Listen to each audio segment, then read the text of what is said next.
Good morning and welcome to hashtag BC Poly Hotstove. I am the editor-in-chief of the Mighty Orca, Maclean K, and joining me live in person in Victoria. Guys, I've gone overseas. I'm in Victoria. It's Jordan Bateman. I'm the Vice President of Communications for the Independent Contractors and Business Association, the Mighty ICBA. And you can see how excited he was because he literally shook the desk.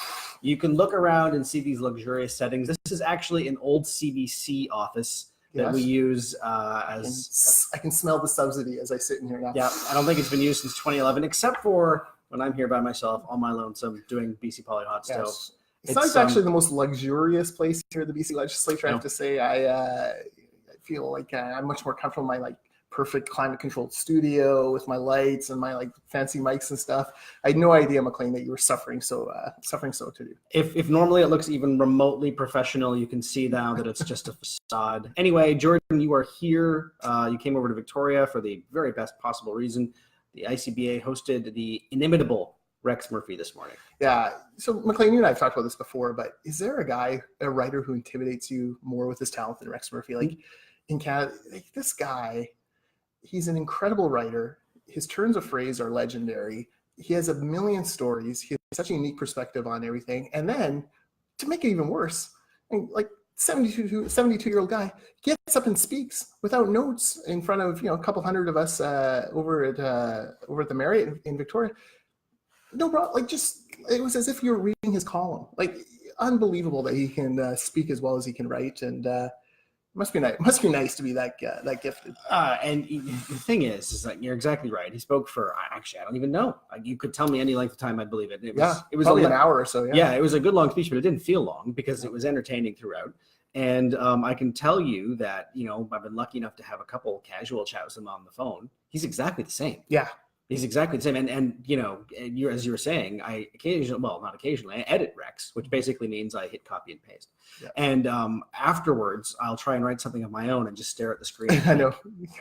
Maybe I'll wait a day. Yeah, and such a passionate Canadian. So for years he did the Cross Canada Checkup, I think it was called. It was a radio show on Radio Canada across the country, and you can tell he just loves every corner of this country, and he's had a chance to visit so many different places. The guy just bled Maple Leaf Red. I mean, and his pitch to us was, and look, it was a very friendly audience for him. His pitch to us was construction, responsible resource development. What we're doing in the oil sands is a modern miracle that has stitched together a country and kept us afloat during very difficult times.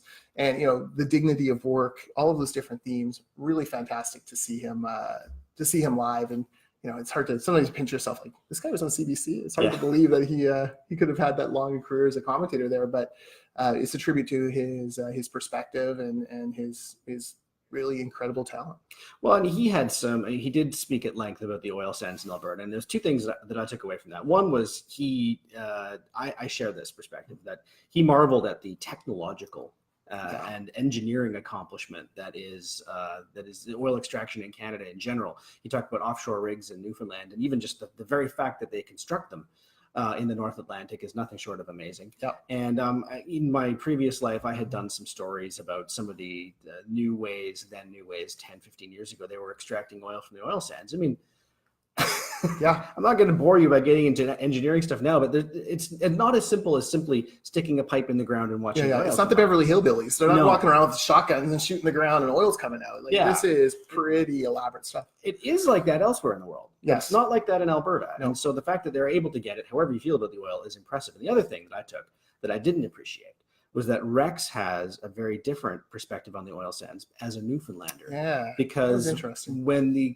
fishery moratorium hit in the early 90s, that crippled not just the province's economy, but their culture, because so much of it was wrapped up in this industry. I think he said the proportion was as if they had overnight killed something like 480,000 jobs at a stroke in Ontario. Yeah. Which, you can only imagine.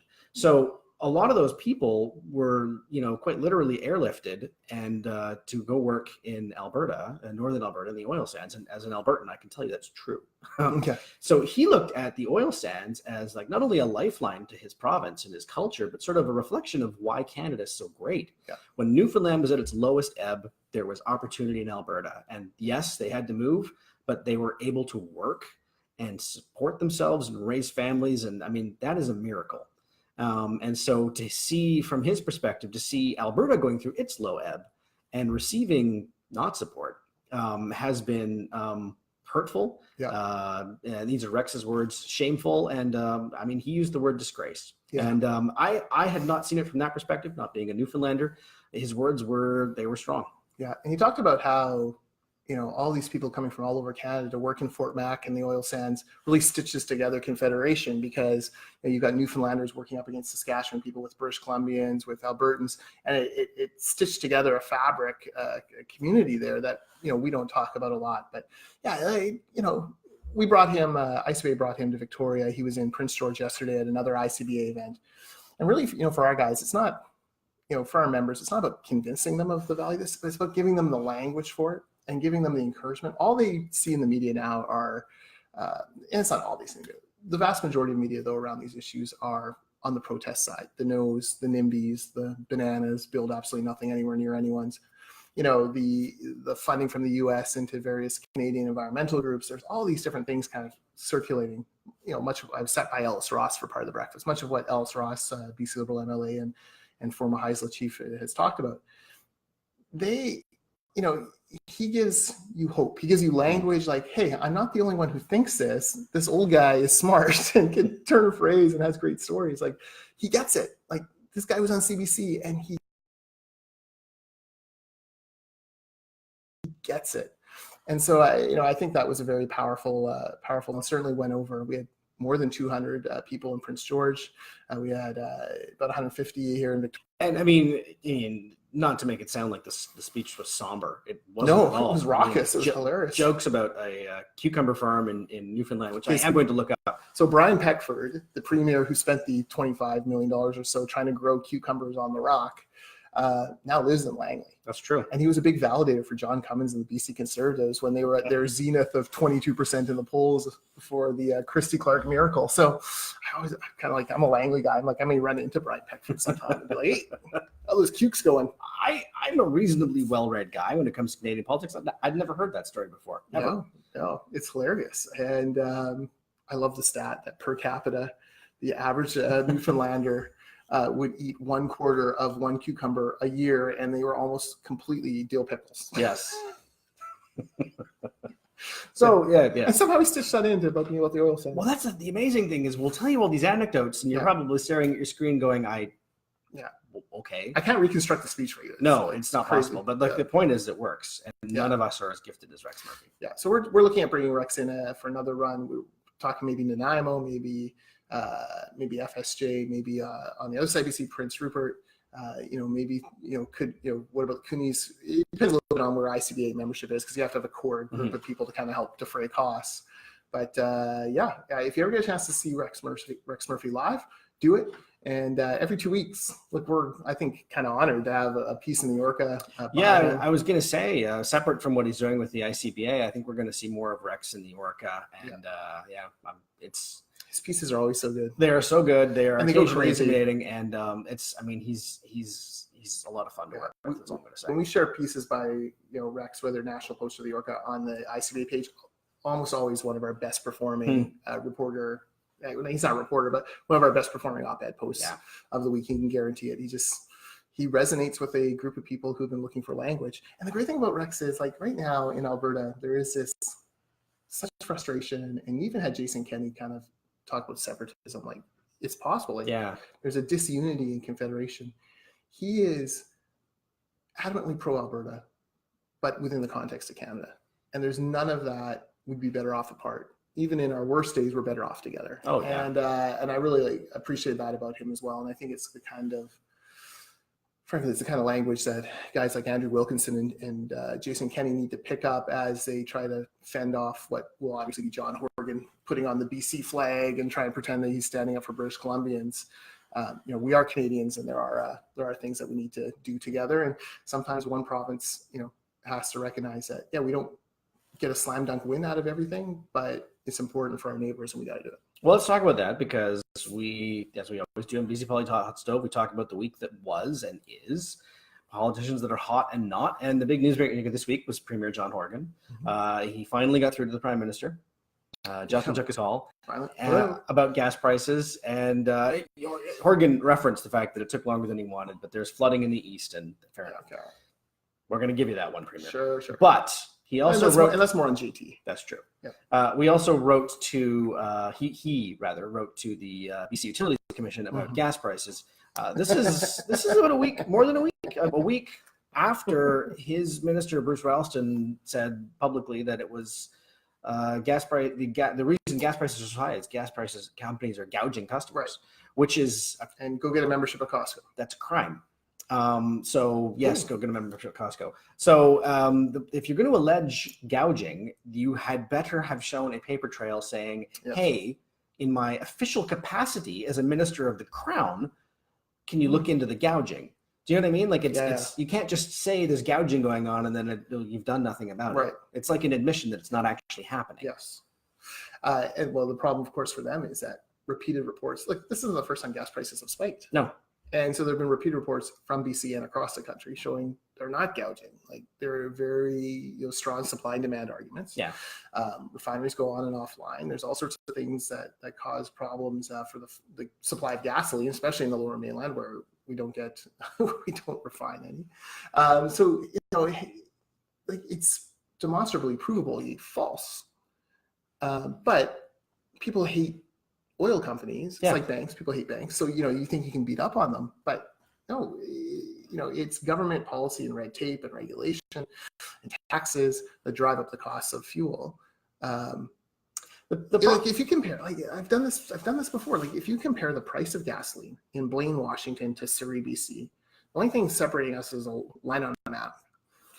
95% of the difference of the cost is taxes, a much higher tax regime. And you measure it often because it's gallons and liters, and you do US $15. You don't really do the math all the time. 95% of the difference was that. So don't tell me that taxes aren't the major driver when the fundamental difference between Blaine and Surrey is the tax regime, and that makes up nearly 100% of the overall cost change. Well, the other problem is, as you're saying, there's a number of factors at play in terms of the gas prices right now, and taxes are a huge part of it, but also seasonal demand, and all that, et cetera, and so forth. There's an FOI that came out this week showing that a briefing note was prepared for the Premier when he quite rightly in his job asked for a briefing as to why gas prices are so damn high last year. and essentially, you can go online. So who dug this out? I'm going to say I don't actually know. I saw it on Twitter. It may have been the opposition here. I don't know that. I apologize if it's a reporter. I had seen it bouncing around Twitter. But the point is, the briefing note basically said, it's complicated. Yes. It is not. Yes. And if you've read Blair King's blog or Blair King on the Orca, you'll know it's complicated. Yeah. There's a lot of factors at play, and any other answer is a little disingenuous. Right. And so the problem is this has been sitting on his desk for a year, and Horgan's a smart guy. He will have read it. Yeah. He's read his files. So they had like a little code in there, like she actually showed that his office received it. Yeah. PGAH. Mm-hmm. Well, they would have requested it. And so it's a problem. The more, I think it was Keith Baldry on Twitter, it may have been yesterday, saying, this is, I think, the 10th card the Premier has played on gas prices. Yes. And they don't seem to be working. The problem with an issue like this, again, even if you don't blame the NDP government for gas prices, the problem is it's happening on their watch. Yes. And it's a retail issue. Gas prices are a fairly universal thing. They affect almost everyone, whether you drive or not. And it's a constant reminder. So unlike like a tax where you pay once, you pay your income tax at the end of the year or whatever, and you don't think about it really that much, you pay that every week or a couple times a week. And, you can't wriggle out of it. And, I've noted your colleagues here in the press gallery have been great. They've not let him wriggle out of it. It's a question every announcement he makes. Announcement about childcare. Well, what about gas prices? It is the number one issue that people are talking about in the real world. It's the number one issue that they're talking about here in the legislature. He's looked weak and befuddled on it. He's asking for information he already has. He's trying to now he's going to the Utilities Commission, which is perplexing. You can always tell when a government or a party feels like an issue is getting out of control because the messaging keeps changing. And trust me, the Liberals there were lots of liberal examples. Exactly. This is not a partisan comment. No. It isn't. I can tell you that it did happen on the other side. But if the messaging keeps changing and it becomes a question of throwing stuff against the wall to see what sticks, then you know it's a problem.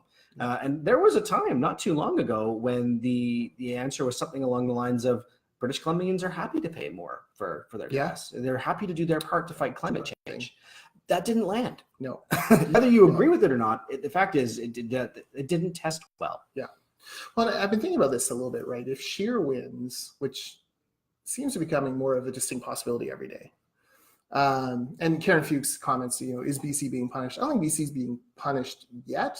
I think this is a mess that we have self-made. So if it's punishment, it's self-punishment. But if Scheer wins and the carbon tax federally goes away, there's going to come a crux point for the BC Liberals, especially, and maybe the NDP, where they're going to have to step back and say, okay, we brought the carbon tax in to be a climate leader. Like, we want to be a leader. But now we're the only ones with it. And if after a decade, you still have something that no one else has, you're not a leader. You're an outlier. Like, the definition of leading means somebody somewhere is following, and no one is. Australia brought carbon tax, repealed it. Washington State's voted down the carbon tax 3 times. Oh, you're right, 3 times. 3 times. You're right. And America will never have a carbon tax because it's so divisive. Like, you kind of go through it and you're like, okay, well then no Canadian province will have it. Like, who are we leading? Yeah. And this will be a real existential question for, I think, the BC Liberals in the fall. Like, they're the ones who brought the carbon tax in originally in a very different form than it is today. And I get all the nuance, believe me. But, the question is, do you keep it if you're the only ones in the country doing it? Like, why is it up to BC? You talk about BC being punished. Why are BC drivers being punished by, our own government? I'm not sure that there's a valid reason for that if the whole national scheme goes down. Well, I mean, even if you support the idea of a carbon tax in principle, one of the problems we're having with public debate in this country is we're conflating all carbon taxes as being essentially the same thing. Right. And that's not the case any more than all taxes are the same thing. I mean, whether or not it worked in practice or not is a different issue. But the original idea behind the carbon tax here in BC was that it would be revenue neutral. And what that means is, for every dollar raised through the carbon tax, they would at least try nominally to return taxes in another way.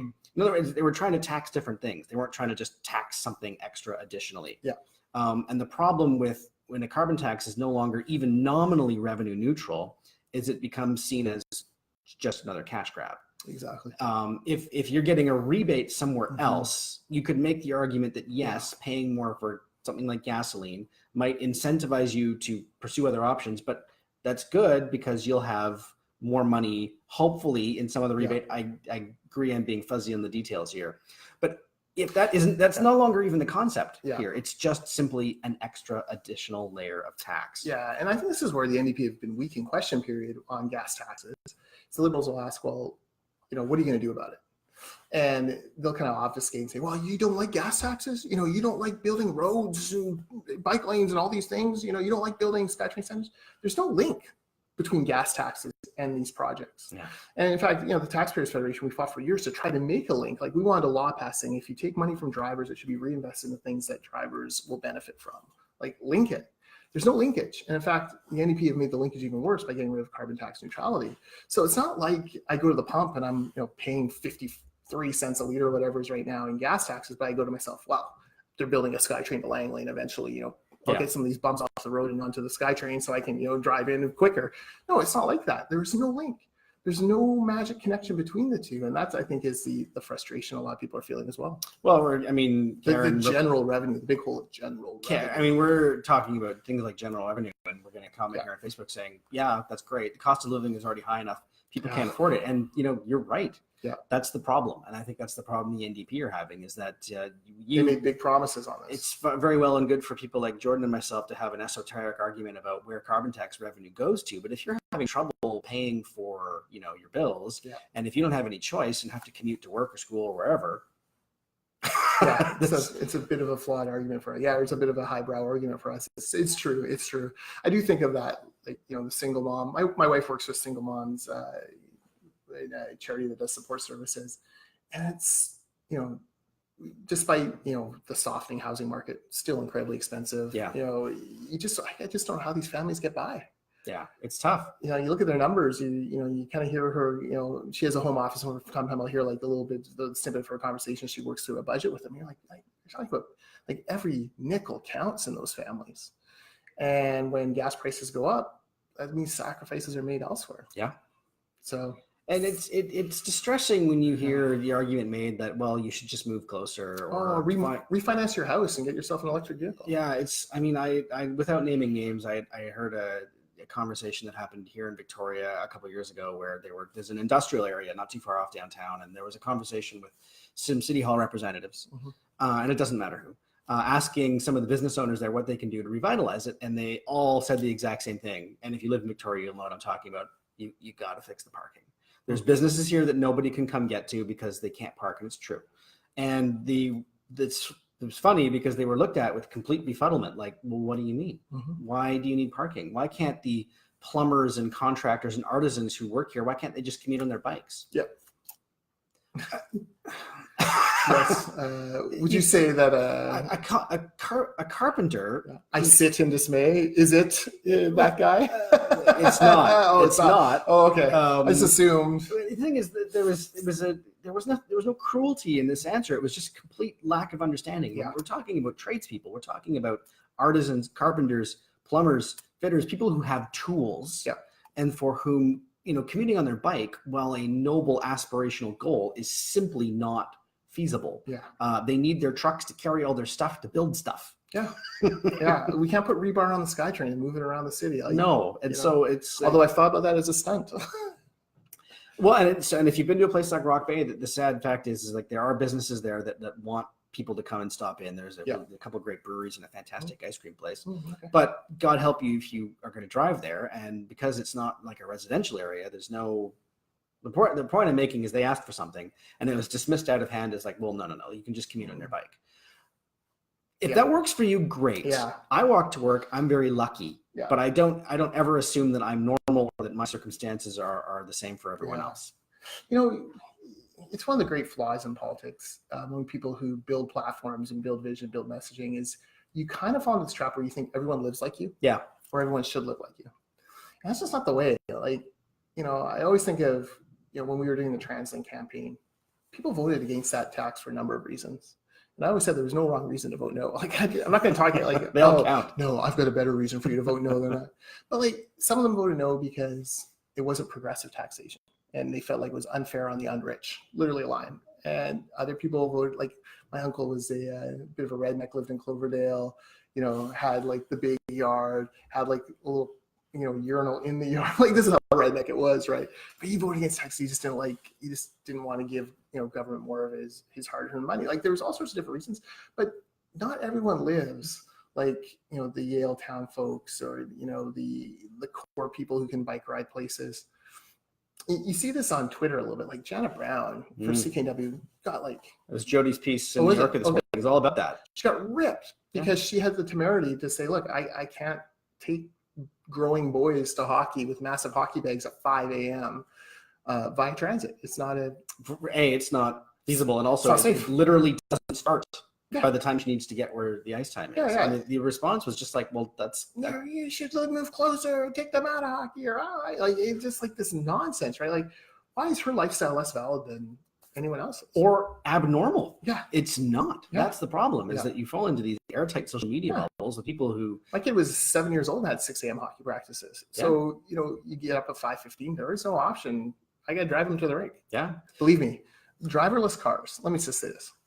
If you're watching this in the future, if Jackson, my son, is watching this many years from now, and there are driverless cars, and you're putting your kid in the car at 5:30 a.m. and not even going to hockey practice with them because they have driverless cars, you're smarter than me, kid. You're smarter than me. That's what I'm going to say. Kudos. Driverless cars are going to change parenting forever. Well, and it's this. There's even the people who would agree with that and say, well, that's just people in Langley with a sneer. Well, okay. It's 140,000 of us in Langley. Well, and it's not just that though. It's someone who lives. You're the person. If you live in a place, and let's say you decided to make the investment to install solar panels on your house because you feel it's the right thing to do. Good for you. The person who did that for you drove them to your house in a truck. Yeah. And I promise that he or she here on a boat. he or she has a truck that Yeah. they use for their business, and they commute to their various workplaces in a truck. Yeah. You need that person. Yeah. Frankly, we need more of them. Yeah. And that is not feasible on transit or a bike. That's true of the person who installed your high-grade, low water use toilets. Mhm. It's true of the person that helped you, brought all the materials to build your backyard compost heap and vegetable garden. All these things that we can do to help reduce our carbon footprint and just, live the life you want to live. People in trucks. Yeah, no, absolutely. Hey, I know you only have 10 sitting days left in this session, and talking to some of the MLAs over the past day or so, you can kind of tell they're on both sides. Their energy is starting to wane just a bit. It's a long spring session. Like, tell me what the dynamic. Like, they're running 3 houses, so maybe Yeah. explain what that means, and just how that's stretching. Everyone on both sides then. Yeah, absolutely. So normally, the House run, what you see on TV in question period every day is the main chamber, and the business of the House continues, before and after question period. There are also usually during when the House is sitting another chamber, which is going on for various committees. The little House, I believe. Yeah. There's for committees, some of those debates when LAMC meets, the various select standing committees, and of course, every ministry has to go through what they call budget estimates, where every line of their budget is gone through line by line with members of the opposition and the minister and their staff, and they get to ask, if you're interested in It's politics. The deputy minister's time to shine. Yeah, if you're interested in politics, those are actually great things to read because it's not question period for the most part. Yeah. The questions and answers are actually quite intelligent, usually. But right now, what are you saying about QP? no, I'm saying that sometimes estimates become QP. Yeah. Right now, they're running 3 houses, Yeah. so that means the main chamber and also 2 committee rooms are going for usually probably budget estimates. This place is an enormous strain on the resources of not so much the government, but it's tough for them too. Yeah. But the opposition parties. Well, think about it. The Greens only have 3 MLAs. Exactly. And 3 houses. Do the math. And what happens if 2 of them are good on one issue and not so good on another? One of them gets a short straw. Or what happens if Andrew Weaver has a really terrible cold today? Yeah. There's literally no one to fill his shoes because Sonia and for Adam will be in the other 2 houses respectively. With the Liberals, it's not a whole lot. Not a whole lot better, and because they have a limited resources for staff, right, and they need staff to help prepare them for these things. And so the last few weeks of session are an absolute slog. Yes, for government too, believe me. Yeah. But more so for the opposition, and my God, even more so for the Green Party, because they are stretched very thin. And so and the reporters, I mean, Post Media, the Sun Province have 3 here, right? Smitty, Vaughn, and Rob. That's right. Global has Richard and Keith Baldry. The Orca has you, and Shannon Waters, who does BC Today. She's got to cover all 3 every morning for her. Well, and she does a lot more of the nuts and bolts of the House than most of us. And so it's tough for all of us. And Derek Meisner, the only one from CP. Exactly, here. Very good point. And who does CBC have kicking around? They have Tanya Fletcher. Tanya, I should know that. Well, the point is that I got asked today what I think of what's going on in estimates. And the only answer is I haven't seen all of them. It's 3 of them are happening simultaneously. It's not possible to watch all of them. The other great thing is every estimate's if you talk to the critic in that estimates, they'll tell you I landed some good punches there, right? But the problem is, if you land a punch but no one's there to hear it, has it actually stung, right? So one of the things that a couple of them have told me some funny stories on estimates. I'm going to search out the answer and see if I can write a piece next week for the Orca, kind of look at this. This was kind of funny, or this is kind of interesting. And and the other interesting thing is you take Tracy Reddy's, former head of Coast Capital, big insurance and banking credit union company. Now she's a finance critic. Yep. Great, inspired choice, makes perfect sense. She should be. But she'll sit down, or the estimates and go over it with Carol James, and it's it's a bit of a mismatch because she'll ask a question about ICBC, and my understanding is the minister said, well, we've never run an insurance company before, because something to that effect. Insurance is a very complicated business, and Tracy's tell me about it. I ran one without the benefit of a monopoly for several years, right? It's these kind of funny little interactions that happen, and then it's a small place, the legislature, and even though it's not the same kind of camaraderie across party lines as it used to be, Tracy, there's a break. Tracy and Carol end up in the bathroom together, right? You gotta talk to these people. You gotta interact with them, and it's one of the great. Estimates to me is when people complain about question period, I'm always like, go read estimates. Like that's where these in-depth things happen. It's true. Just because it's dull doesn't mean it's not valuable.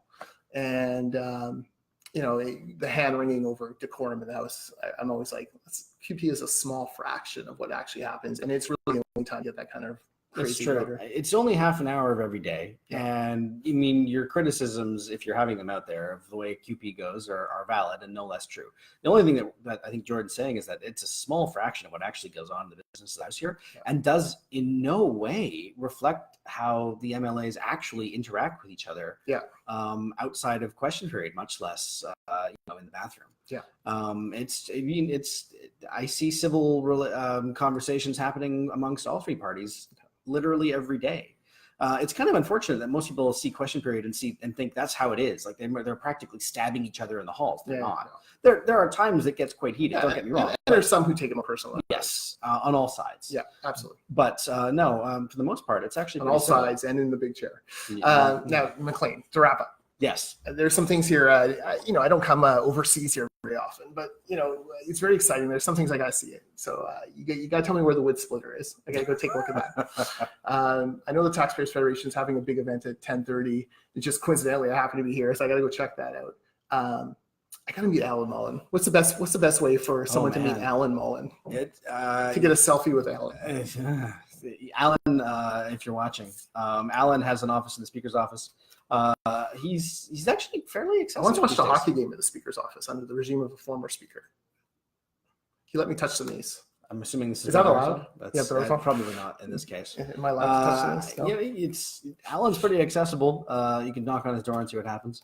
Okay. I'll even show you where it is, but you need a tie in the Speaker's hall. I got one. Over there you go. Okay. And this, the wood splitter, I actually have no idea where it is. It was out back. I will show you where it was. Oh, that's not the same. And the funny thing is, ask security; they'll tell you anything. Oh, that's a great thing about this. Where's the wood splitter? Nobody asks the people who actually see everything, but they see everything, and they will tell you. Yeah. Okay, that's good to know. And then I'm hoping to write into a few of the Liberal MLAs and just kind of.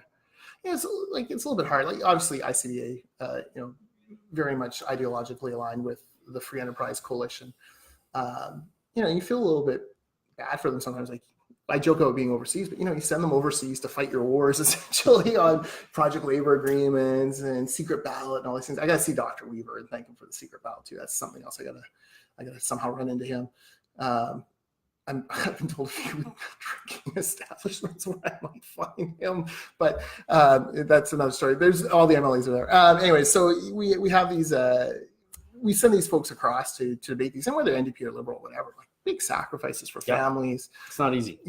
Like it's not fun. You talk to guys like Peter Millibar, and I got home at midnight Thursday night after a week of session, and Friday morning I'm doing constit work, and Friday afternoon I'm at this event, and this event, and this event. Saturday I'm here, and Sunday morning I had breakfast with my wife, and then I got to get back down here, and like it's a big sacrifice, and it's not for everyone. And kudos to those folks who are here doing it on all sides of the house, because look, what would we talk about without them being here? Number one. Number two, it's easy for me and my Burnaby going home every night in my nice bed in Langley, to give them grief and criticize different decisions or whatever. But we should never forget. And maybe I'm feeling inspired by Rex Murphy. This is probably a good way to finish off. Is feeling inspired by Rex. Like Canada is a gift to us, but also one that we give to our children. And I appreciate the work of the MLAs here and folks like you here in the press gallery to keep them at account. It's I'm feeling kind of nostalgic. Yeah, go Canada. We're the greatest. Well, he said Rex quoted, I think it was Samuel Johnson, saying people more often need to be reminded than informed. And that was well, it's true, and it's one of those things that I think we all know is that we are phenomenally lucky to live here, and we sometimes don't appreciate that because you wake up with it every day and you just think this is what normal is, and it's not. Yeah. This is an extraordinary place. What a comment that was. Mm-hmm. It's better to be people need to be reminded, not informed. And I think that's kind of what the best politicians do, right? They speak to something within you that you already knew. Yeah. But put language to it, or put vision to it, or put policy to it. So yeah, there you go. We're highbrow here. Very highbrow. Some of the legislature. The surroundings are not highbrow. Surroundings are not highbrow. Although if you're looking for your tape on the BC Hydro Review Newser of August 2011, It's right over there. Or your HST referendum ballot, still not mailed in. I'm not kidding. In fact, I would have won it. for fun. Here it is. That's a historic relic. So thank you, Maclean, for having me in your little workspace. I feel bad I Always a bothered all pleasure. your press gallery colleagues. Ah, But yeah, why not? Fine. Anyway, thanks for watching. Jody and George, your studio is much nicer. Always.